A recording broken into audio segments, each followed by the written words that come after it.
Hello and welcome to the DonCast, a podcast all about Doncaster. We'll be bringing you interesting conversations that entertain and educate from people across the Doncaster region. If it's happening in Doncaster, it needs to be on the DonCast. Today on the DonCast, I've got Ewald Lindley. Kurt's going to tell us all about his story, what he does, why he does, and how he does. It's a really interesting conversation about learning, development, and finding a way through difficult times, so it might be quite relevant for what the whole country and actually the world's going through right now. It's well worth a listen. You can stay up to date with everything about the DonCast on our brand new Facebook page. If you just type in the DonCast, you'll find it. We're also on Instagram at the DonCast. And you can listen to the audio version across all of the major podcasting platforms. You can find video versions of the DonCast on the Facebook page and the new YouTube channel. The DonCast is sponsored by Market Asset Management, and soon it'll be recorded from our very own brand new podcast studio at the Wool Market in Doncaster. But for now, I'm your host, David Shaw. I'm in my 1-year-old bedroom recording it over a Zoom call. Here's the conversation with me and Kurt. So I'm joined today by Kurt Lindley. Now, I won't introduce you, Kurt. I'll let you do that for yourself, and we'll get straight into it. So, who are you, and what are you about? Who am I? I think I like to add in, it's Kurt Ewald Lindley. The reason I have to add in Ewald is because I spent many years as a kid trying to spell my own name, and I struggled with the fact that everybody else thought it was Edward, and it's not. It's Dutch-German, it's Ewald. So yeah, I'm a Doncaster lad. I was born in South Africa, ironically. So I say born in South Africa, but brought up in Yorkshire. Mm-hmm. And yeah, I suppose I work in all things people development and learning, and contribute hopefully to the Doncaster economy. Oh, good. I do notice that you're everywhere. And everyone seems to know you. You know Kurt with the glasses. If you're listening to audio, by the way, you're going to have to follow Kurt in a minute when he tells you his handles. Because I think where I may get recognised from time to time because of my hat, I reckon it's the glasses for you. And it's a strange one because you get recognised for the glasses, and over time it's like it goes from the guy with white glasses to, oh yeah, the guy who asks questions with white glasses to, oh that's Kurt, and then hopefully now it's just Kurt or Kurt Ewald Lindley if we're really friendly. Yeah. Well, I don't call you that yet, so I'm not sure we're that friendly. So with your job then, just to delve a bit deeper to get people to give a bit of understanding, it's like consultancy work. You identify problems, or you problems are brought to you and you identify solutions. What type of areas and domains do you operate in? Where have you worked before, that type of stuff? Yeah, so that's probably accuracy. People bring something to the table. So I predominantly work in business, sport and education. The reason I work across those three domains is like investments. Spread your investments, because if one falls down, the other two still stand. Mm-hmm. So we see now in COVID, businesses are like running on empty.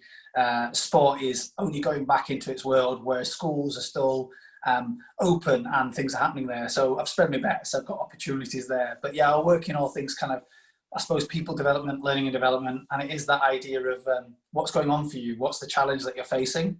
How do you know that's your challenge? What evidence exists to prove that your story that you're telling me is the one that's actually occurring? And then, yeah, how do we work out how to move forward?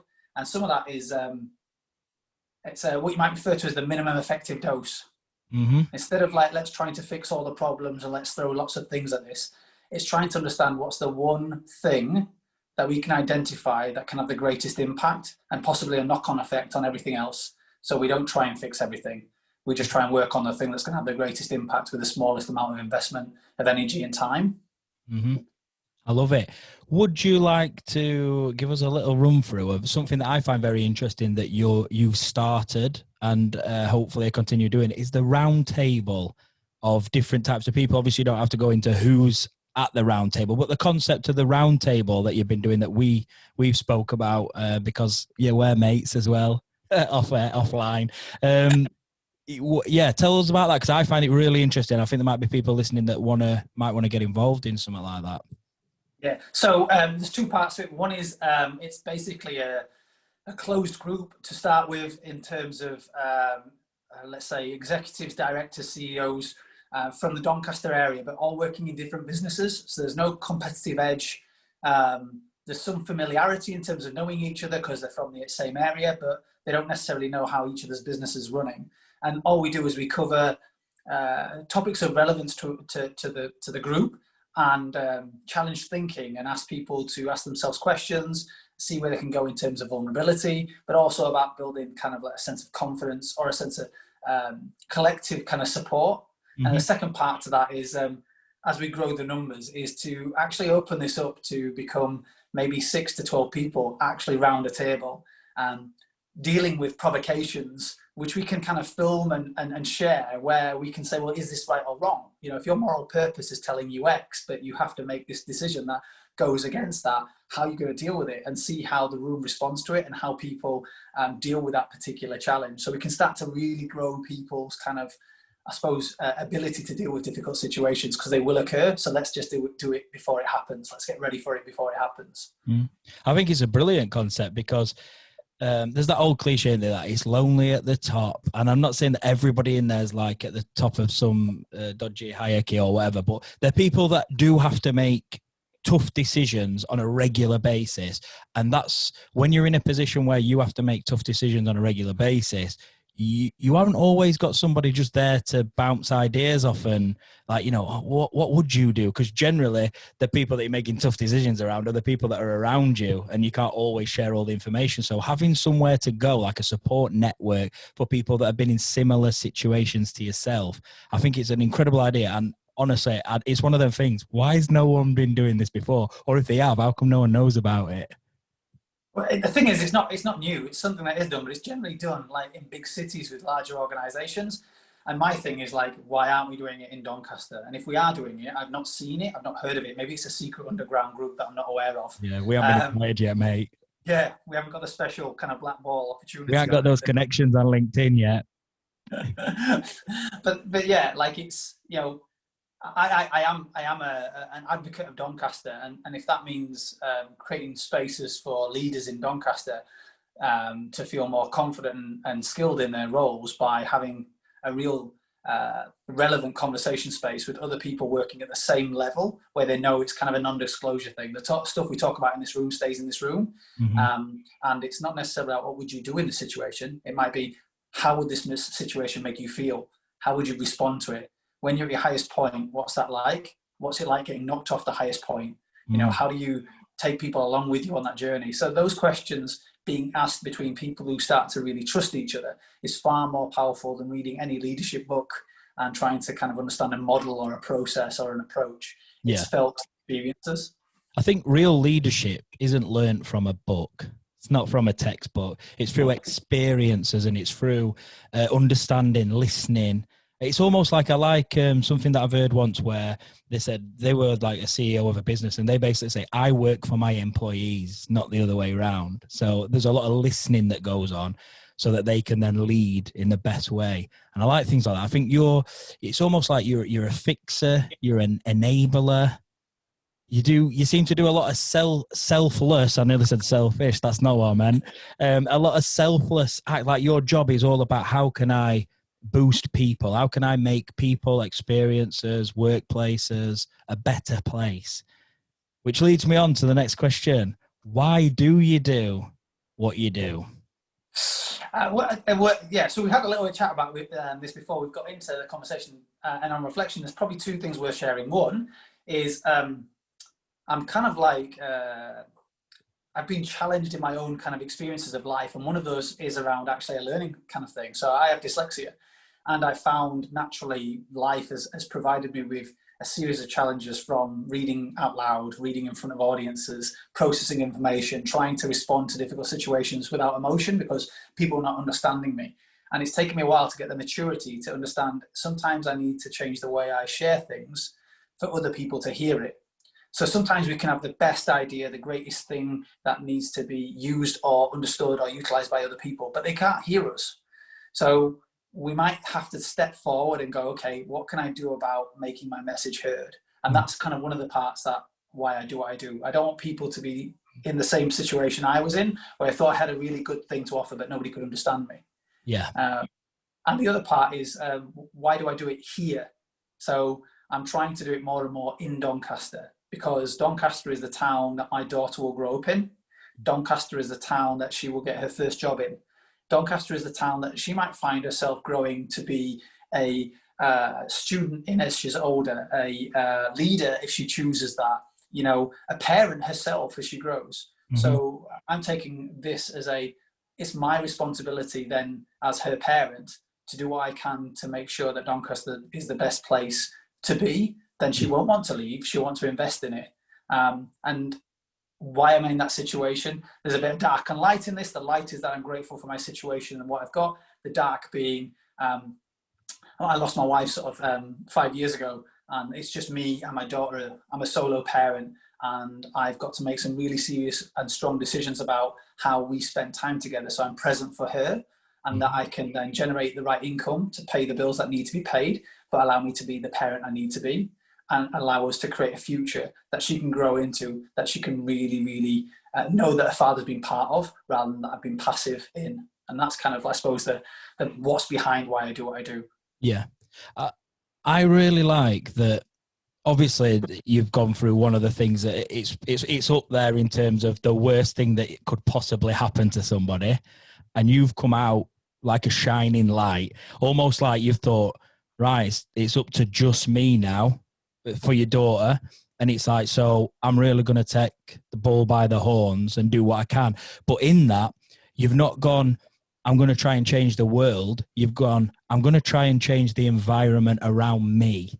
And then that'll make it better for my daughter growing up, because that environment will be a little bit better. And then maybe, depending what path she chooses to go down, most likely a similar one to you, I would expect, with your parenting style, she'll then continue that work on. Hey, there might be a point where you're both advocates of Doncaster together when she's older. Who knows? No, I was going to say, like, you know, hopefully.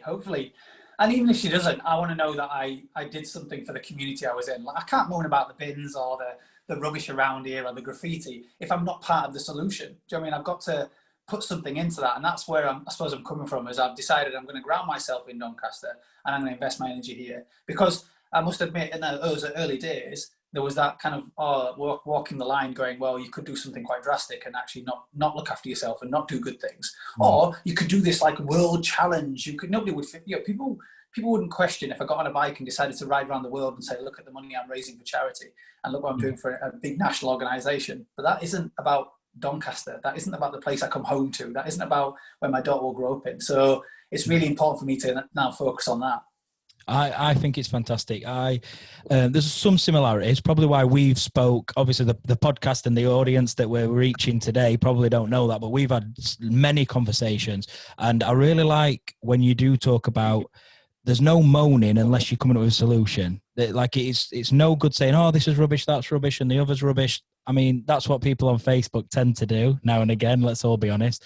But if you're not coming up with any solutions or you're not trying to change something, it's a bit, I mean, am I allowed to say this? It's like pissing in the wind. It's a bit pointless, really, isn't it? And it only just makes you feel and look a bit silly on the internet, really. When I like, obviously, your story is incredible. Not many people will be able to relate to that level, but they'll understand, wow, this is an incredible, inspiring story. Not quite as inspiring, but I do like to think with myself, like we've discussed before, I saw the job that I'm in now, I saw gaps and I thought, oh, let's maybe not moan about this. And I was involved with people that could and were moaning about it. I thought, maybe I can be part of the solution here. Maybe I've got something to offer to make this better rather than moan. And then a little bit later, here I am talking to you under the umbrella of the DonCast run by Doncaster Market. So yeah, I find it really inspiring. We'll take this moment, I think, before going on to the next couple of questions. Where can we find you online? Probably the best place is on Twitter, and the handle is @CoachDeveloper. And the reason I say on Twitter is that's probably where I'm most active, because it's more of a conversation space. And like don't just go, oh, look, there he is. Say hello. Like, I'm an approachable dude. Have a chat. Like, just give me a nudge. Obviously, if you search Ewald Lindley, there's not many of us. You'll find me on LinkedIn. You'll find me somewhere on the internet. But yeah, at Coach Developer on Twitter, and like, I invite you to have a conversation. Yeah, I feel you're on Twitter like I'm on Instagram. I'm just all about the engagement. I'm like, come on, talk to me. Well, it's as if I'm an attention seeker. Let's just put it out there. talk to us on all of the socials. But yeah, mainly for you, it's Twitter. If you want to get in touch with us, we should probably say this right now at the DonCast. Facebook's probably going to be the best place to get in touch with us. And this is probably where this is getting put out right now. So if you're on Facebook, like the page, comment down below, let us know what you're taking from this conversation. That'd be quite good. So on to the next last few questions that I've got. Obviously 2020 has been absolutely terrible. It's been awful, but it's not all been bad. I think there's a lot of positives that we can take from it. But from your perspective, maybe your work life, your home life, what's been your biggest challenge this year? Biggest challenge, I think, is believing in yourself. Like, I resigned from a really well-paid job, and I know people say that, look at me, I resigned from no, I made that decision because I needed to walk my daughter to school. But what that meant is I gave away a sense of safety. I gave away that security of a monthly income, a pension, sick pay, health benefits, all that sort of stuff. And I did it because I wanted to walk my daughter to school. And I had probably the most successful January and February I've ever had in terms of working for myself. And thankfully, I banked a decent amount of money as a consequence. And then COVID hit. And from March right through till September, like, it was like a desert in terms of like activity of paid work, let's say. And I think during that period, for most people probably working in leadership and people development, it's that sense of, have I made the right decision? Am I doing the right thing for my family? Am I good enough at my job? Am I being a good enough human in this space? And I have to keep coming back to, do I believe in myself? And if I don't, what is it I need to do to find that belief? So for me, the biggest challenge was, remaining faithful to what I'm trying to do, my cause and my reason for kind of working in this space. Was there ever a moment during that time where you were like, I might genuinely have to go out and get a job, just any job, just to tide me over a couple of months? Or would you have seen that as a bit, no, I need to really believe in myself? Did you just like kind of grit your teeth and think, no, I'm getting through this? So before all of this happened, as I was resigning, I remember a conversation with a friend who was getting into buying property. And he was talking about, when you buy a property to rent out, the bank will often say, have you got 6 months worth of mortgage in the bank to pay for that property should somebody not move in? And that was a question that stood with me in terms of, if I resign from my work, have I got 6 months salary in the bank to carry me over should no work appear? So I didn't get to the point of worrying about getting a job because I'd made provision for not having money for 6 months. Yeah. So I suppose I was one of the lucky ones in that sense, because I'd banked that money. But that isn't to say that I wouldn't be prepared to go from anything from delivering newspapers. I mean, like, I brought up in Goldthorpe. I used to deliver the penny paper weekender every week with my father and my brother, like walking the streets. We weren't the group that dumped them over the railway lines. I promise you that. I were. My paper round got half done. Very well, the half that I did do. No, I can imagine that I think everybody's had some tough conversations with themselves over 2020, and obviously any job is a good job. So just to put that out there, I'm not saying, you just got to go and get any old job kind of thing, because having any job is a good thing. It's always good.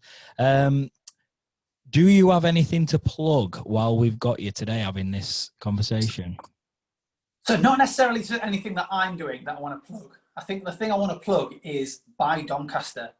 And I know that sounds really cheesy, but the reality is we've got some really, really good people in Doncaster, whether it be plumbers, builders, learning and development practitioners, business people, independents who are postcode living in Doncaster, but the good ones happen to be getting their work in the cities outside. They're off to London, they're off to Sheffield, Manchester, Leeds, stuff like that. because for some reason there isn't enough Doncaster businesses buying from Doncaster people. So what I'd say is, if you are out there and you're looking for somebody to work in any of those areas, for me, it's people development, learning and development, anything along those lines, have a look at your directory from the Doncaster postcode and buy somebody locally. At the very least, you're spending money in a town that's going to keep circulating. So that pound that you put in my bank, yes, I will spend in Doncaster shops.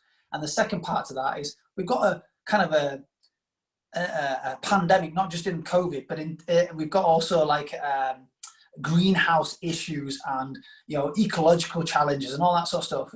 So if you're keeping me off the trains, you're keeping me off the motorway in my car and keep me walking to businesses in the Doncaster area, you're good for the climate, aren't you, as well? So that can't be bad. No, I agree. Obviously, me representing Doncaster market, the wool market, and just generally trying to promote Doncaster as you've just done there, I think going back to something that I alluded to earlier on about the silver lining of bad situations, I think that is one thing that's come out of 2020, is people are starting to genuinely think, hang about, I really need to, you know, when the chips are down, I need to support our own. And like our own being, I live in Doncaster, I need to support Doncaster businesses.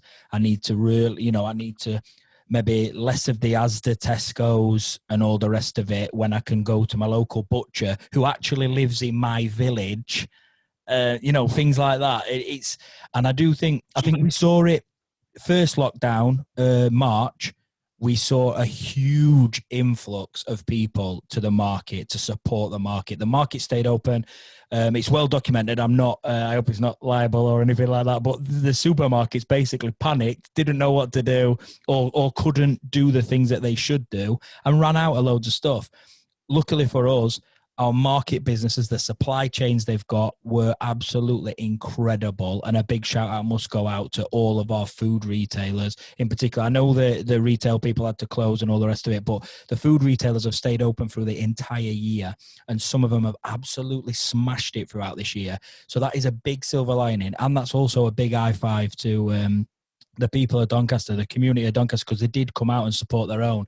This mini second lockdown, not as much, because I think the supermarkets as well were well prepared, better for this one. But those people that did come out, I hope some of them are sticking around, because it is important, as you've just said there, to support the local economy, and just your whole story about what you're doing, about if I can change my environment, my close environment of Doncaster for the better. It's better for me, it's better for the kids, it's better for everybody around us. And we can't necessarily change the world, but if you can just change around your town, things will improve for you and the people around you, for sure. So I've got a bit of a contentious piece here in terms of that. So I would have originally said, you've got to buy from the local shops and stuff like that. But I don't want to be a hypocrite. So I do buy from Sainsbury's and Tesco's and the large organisations. But I'm okay about that. Do you know why? Because they employ local people. So I used to work at Sainsbury's in Doncaster when I was 16. I worked there till I was 21.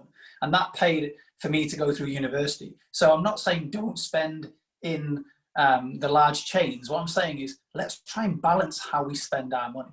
Let's try and think that we can spread it across. Again, if you spread your bets, you're making more places more successful collectively, rather than one person becoming more rich and the poor becoming more poor, or the ones that are stretched being more stretched. So it's more about spreading your bets and saying, this extra fiver that I've got, where can I spend it? If I don't normally spend it locally, let me spend it locally, because the more people that spend that fiver locally, you know, you might spend not to change anything else about your spending, but you just take that £5 a week and spend it locally that you didn't traditionally spend locally.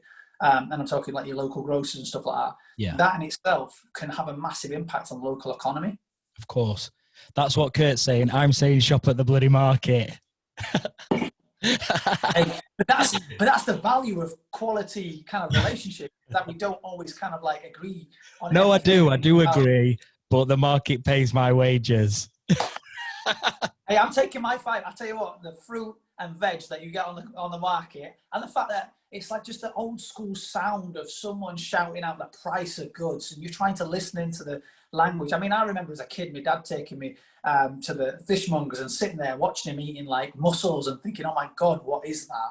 Yeah. There's an experience. So when you go to the market, you're not buying food, you're buying an experience. And people need to remember that going to a supermarket is great. It's easy, convenient. You can grab it off the shelf, put it in your trolley, come out the other end, done.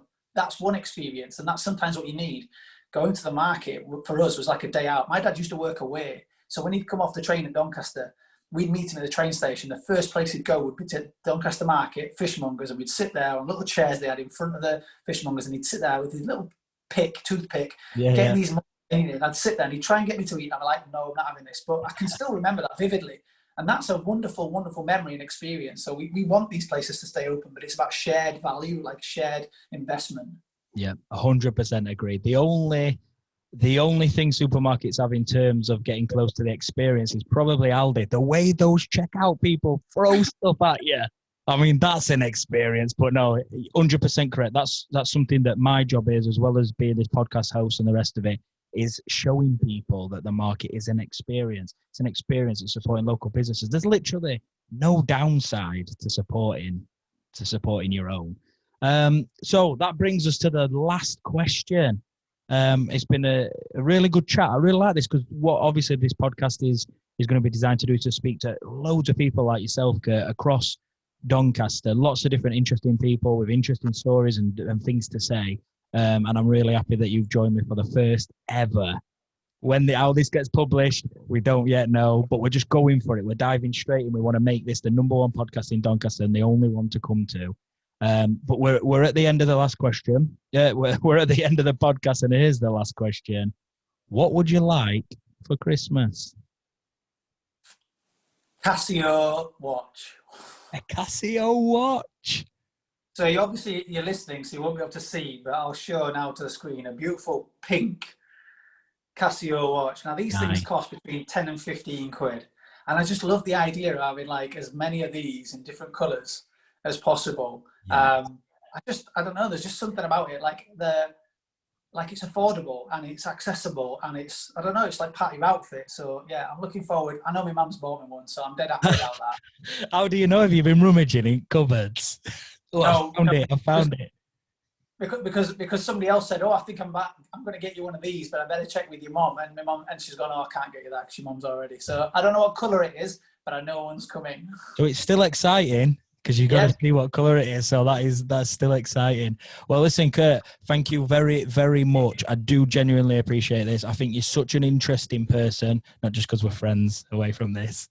No, genuinely, you're such an interesting person. You're an inspiring person. After every conversation I have with you, I feel more motivated to do things, and I like to think of myself as quite a motivated person. You give me an extra 10-15%. So thank you for that. I think that people listening to this will resonate with a lot of what you've said. So follow Kurt. There'll be show notes, descriptions. There'll be all sorts of stuff to be able with the links to follow Kurt. There'll be all the links to follow the DonCast, and that's it. Any last words, Kurt, before I press stop? Don't miss out on the next one because I'm sure the next person after me will be better. I mean, yeah, they might. Yeah, they will be. Everybody listen to the next one as well. No, thank you very much, mate. And thank you for everybody for tuning in. Lots more of these to come. We've got the podcast studio opening early 2021. Kurt will be back there and we'll get you back in and we'll experience the entire new studio that will be able to be rented out, by the way, for other Doncaster people and surrounding areas that want to come and have their, dip their toes into the podcast world. And that's that. So thank you very much for listening. See you in a bit. See you, Kurt. Thanks, mate. Bye. Right, let's press start.